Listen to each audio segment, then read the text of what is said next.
Hello guys, class 9th का ये chapter number 5 का ये वीडियो आज मैं आपके लिए दे रहा हूँ और चैप्टर का नाम आपके सामने है वर्क, पावर एंड एनर्जी। अगर सही मायने में आप ये जानना चाहो तो ये बहुत ही ज़्यादा महत्वपूर्ण है।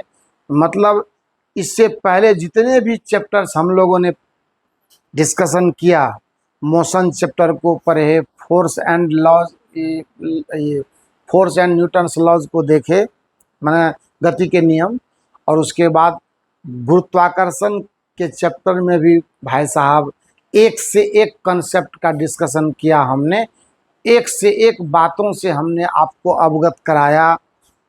आर्किमिडीज का सिद्धांत क्या बात है, उत्प्लावकता पढ़ा हमने, पास्कल का नियम पढ़ा हमने। मतलब एक तरफ से अगर देखा जाए तो थ्रस्ट को हमने समझा, एक से एक बढ़कर के कॉन्सेप्ट हमारे सामने आया और हम लोगों ने बहुत गंभीरता और स्थिरता के साथ उन तमाम बातों का विधिवत चर्चा किया। और यही वजह है कि मुझे विश्वास है कि आपको हर टॉपिक, हर वीडियो, हर कॉन्सेप्ट बहुत बेहतर समझ में आ रहा है। ये मैं पूरे विश्वास के साथ कह सकता हूँ और मैं सही बता रहा हूँ आपको।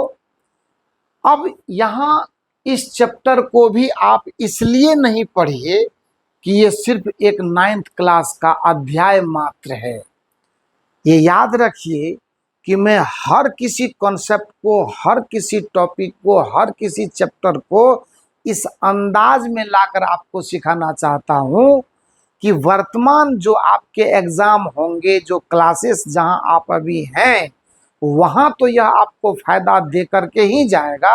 आने वाले समय में जब आप 11th में जाएंगे, जब आप इंजीनियरिंग के एग्ज़ाम में बैठेंगे, जब आप मेडिकल यानी नीट के एग्ज़ाम में बैठेंगे, जब उससे छोटे पॉलिटेक्निक के एग्ज़ाम में बैठेंगे, पैरामेडिकल के एग्ज़ाम में बैठेंगे, मैं ये दावे के साथ आपको कहता हूँ कि हमारे द्वारा सिखाई गई हर बात हर एग्ज़ाम के लिए उतनी ही महत्वपूर्ण होगी, कोई किसी से कम नहीं होगा।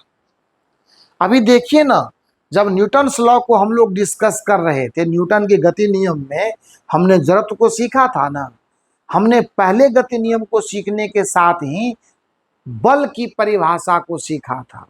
तो मैं आपको याद दिलाना चाहता हूं कि अगर मैं किसी वस्तु पर बल आरोपित करता हूं तो इस बात की 100% गारंटी नहीं है कि वह बल उस वस्तु को विस्थापित कर देगा, अर्थात उसमें डिस्प्लेसमेंट ले आएगा। कोई गारंटी नहीं है। अगर बल का परिमाण छोटा हुआ और वस्तु बहुत बड़े द्रव्यमान की मिल गई तो वो कहाँ से उसको विस्थापित कर पाएगा। पर प्रयास, आपने बल की परिभाषा में ट्रायल शब्द देखा होगा, प्रयास कर सकता है, विस्थापन का प्रयास कर सकता है। लेकिन मैं आपको एकदम बिल्कुल छोटे छोटे लाइव एग्जाम्पल से मैं आपको कार्य को बताना चाहता हूँ। ये पहला लेक्चर इस चैप्टर का एक इंट्रोडक्शन यानी परिचय के तौर पर है। कार्य को ही हम लोग क्या कहते हैं? वर्क कहते हैं। कार्य को ही हम लोग क्या कहते हैं? वर्क कहते हैं। बेटा समझो, ये अमृतवाणी है। अगर आपने इसको गौर से नहीं समझा तो मसाला कितना भी लगाया जाए वो तो लगाते रहेंगे, लेकिन पढ़ने के लिए सभी बैठते। वो कहते हैं ना लोग कि इरादे सैकड़ों बनते हैं, बनकर टूट जाते हैं, और कांवर वही उठाते हैं जिन्हें भोले बुलाते हैं। आपने सुनी होगी ये कहावत। लेकिन ये भी याद रखना है, आपके बैच में बहुत सारे आपके दोस्त पढ़ने बैठते हैं, लेकिन अंततः आपने देखा होगा कि सफल कुछ एक लड़का होता है, कुछ एक स्टूडेंट होता है। इसका यही कारण है कि किसने कितनी तपस्या की अपने सब्जेक्ट के साथ, कितनी शिद्दत से लोगों ने कॉन्सेप्ट को सीखना चाहा, तो उसी के हिसाब से उसका डेवलपमेंट भी होता है। एकदम मैं बिल्कुल छोटे छोटे एग्जाम्पल से आपको कार्य समझाना चाहता हूँ। आपके क्लास के हिसाब से।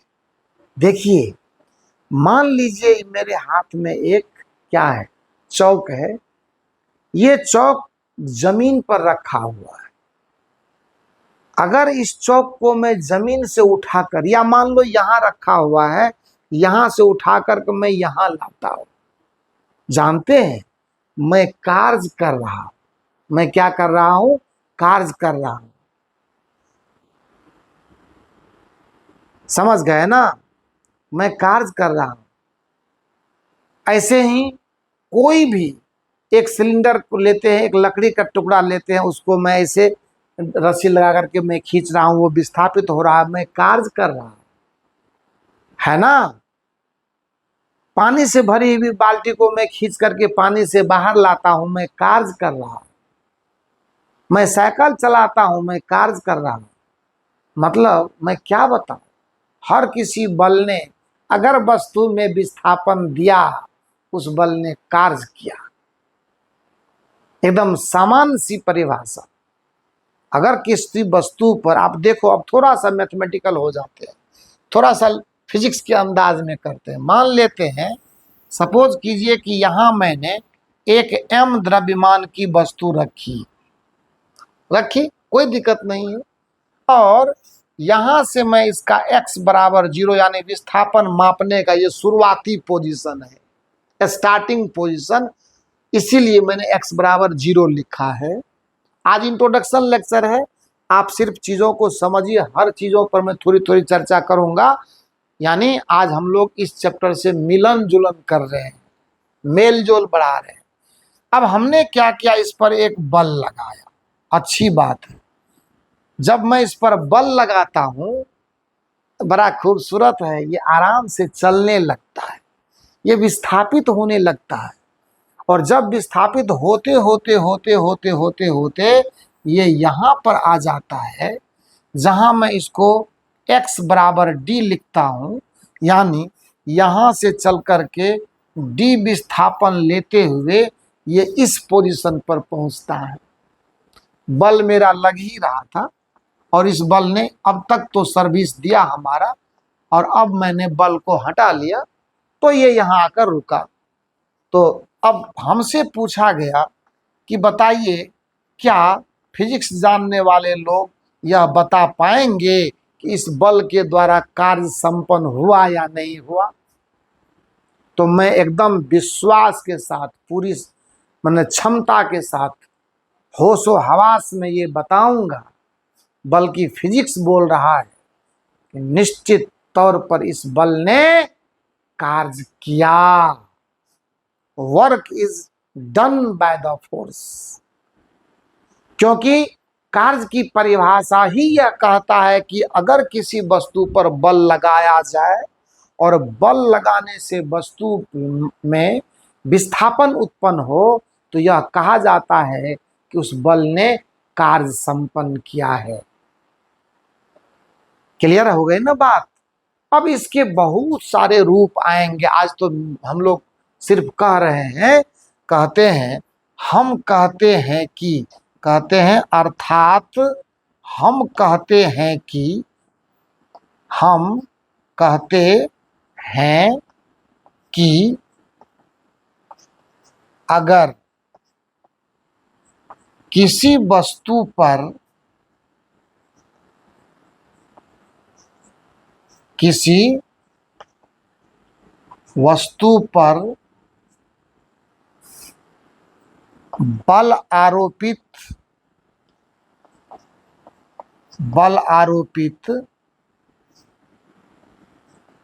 करने से बल की दिशा में, ये भी ध्यान देना जरूरी है, बल की दिशा में विस्थापन होता है। ये बहुत महत्वपूर्ण बात है, आप जान लीजिए। बल की दिशा में विस्थापन होता है, बल की दिशा में क्या होता है? विस्थापन होता है। तो यह माना जाता है, यह माना जाता है कि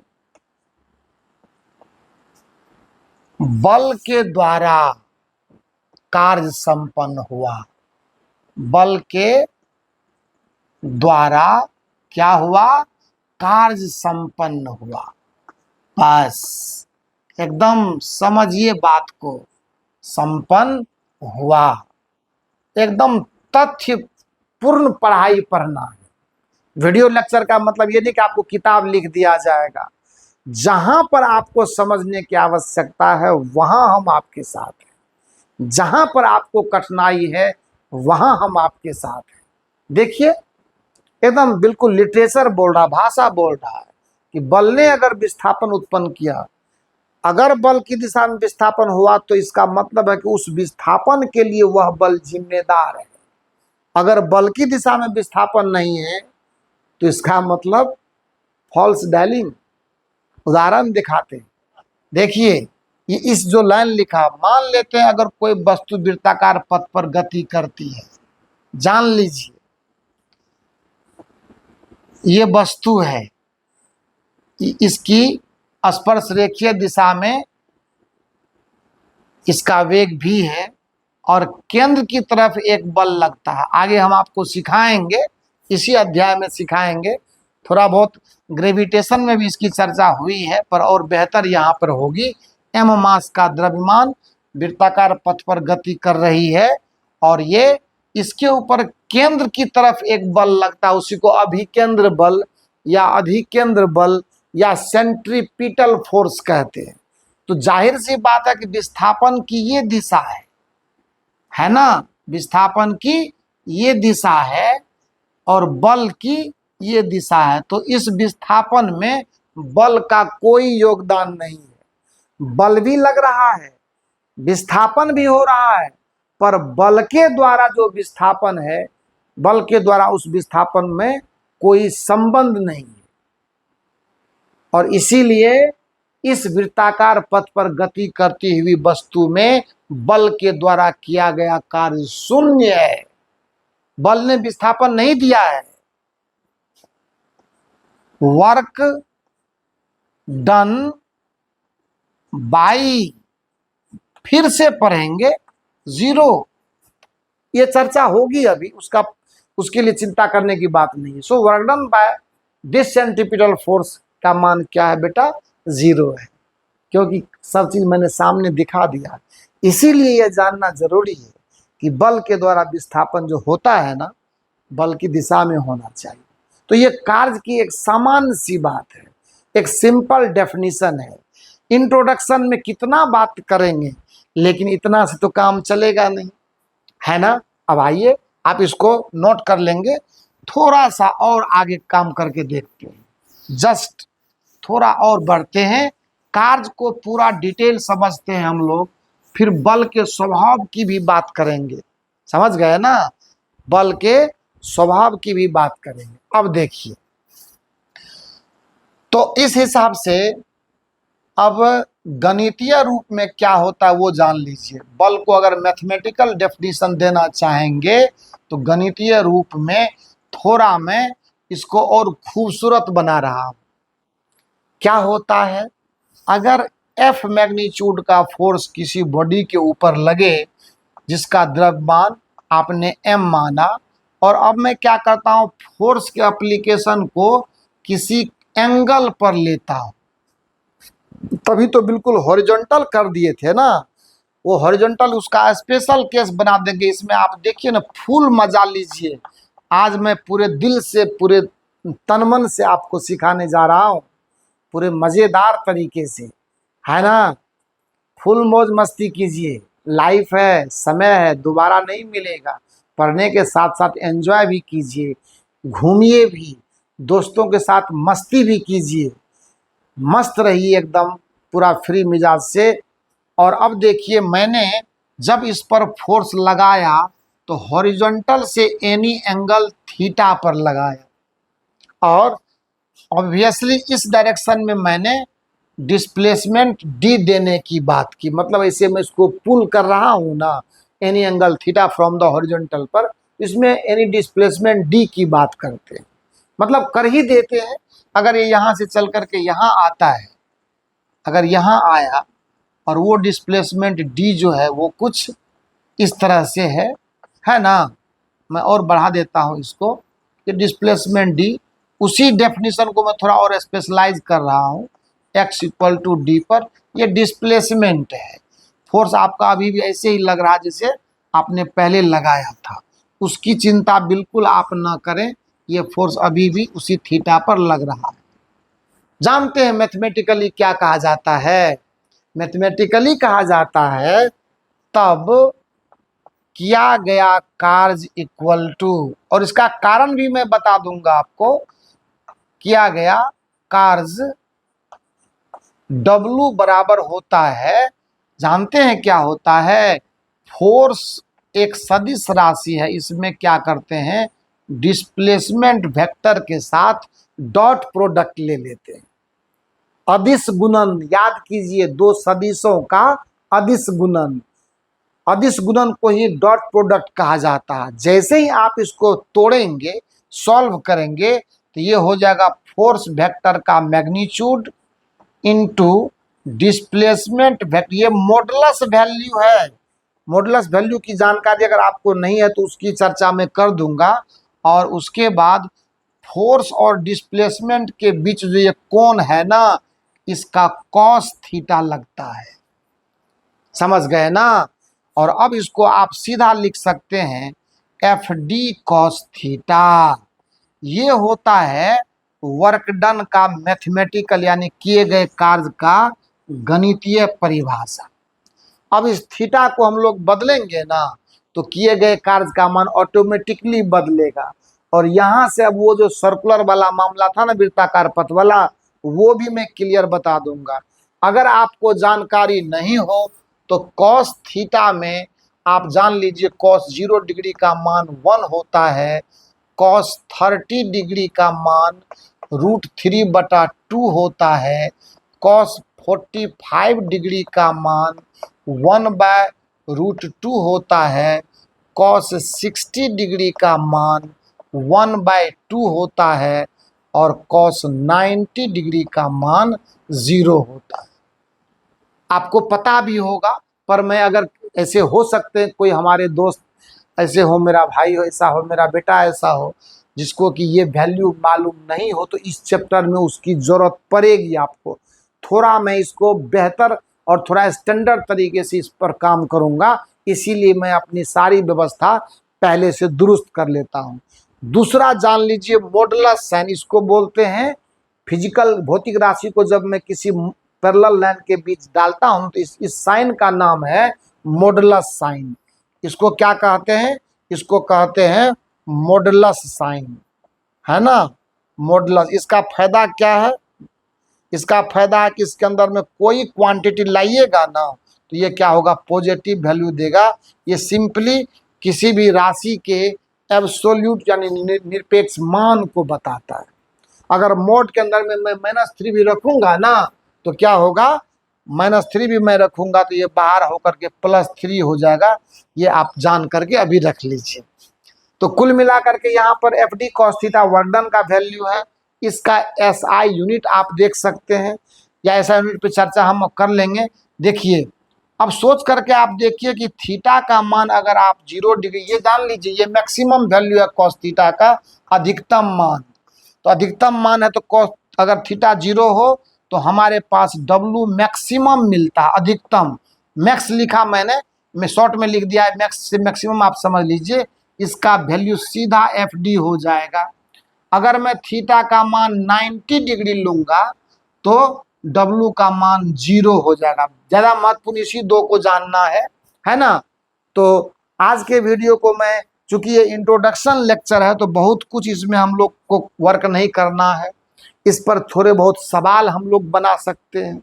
सवाल बनाने के लिए कोई दिक्कत नहीं है, पहले आप इसको समझ करके कार्य की परिभाषा जान लीजिए, कार्य का एसआई मात्रक जान लीजिए। तो इसका जो एसआई मात्रक होता है, ये होता है, देख लीजिए यहाँ पे फोर्स और डिस्प्लेसमेंट है ना, बल विस्थापन है, तो इसका मात्रक बराबर होता है न्यूटन मीटर। इसी को हम लोग कहते हैं जूल। कार्य का एसआई मात्रक क्या होता है? जूल होता है। सीजीएस मात्रक इसका अर्ग होता है। डाइन सेंटीमीटर बोलते हैं, डाइन सेंटीमीटर। हिंदी में आप लिखना चाहेंगे तो ये होगा डाइन, है ना, डाइन और सेंटीमीटर। ये सीजीएस यूनिट है। 1 जूल का वैल्यू 10⁻7 अर्ग बोलते हैं इसको। डाइन सेंटीमीटर को अर्ग बोला जाता है। अर्ग, अर्ग अंग्रेजी में बोलेंगे तो ERG। ठीक है, तो मैंने सारी बातें बता दी आपको। तो आज के लेक्चर को यहीं पर आपसे रिक्वेस्ट करते हुए समाप्त करते हैं कि अगर लेक्चर अच्छा लग रहा है, और अच्छा लगना ही है क्योंकि फिजिक्स है, ये कोई भोजपुरी फिल्म का गाना नहीं है। सब्जेक्ट सब्जेक्ट की तरह होता है, उसको उसी अंदाज में पढ़ना है, कॉन्सेप्ट को सही से समझना है। और अगर वीडियो अच्छा लगा तो चैनल को सब्सक्राइब कीजिए, अपने दोस्तों में शेयर कीजिए, और जब लाइक कर देते हैं फिर तो कोई बात ही नहीं है। Thank you so much.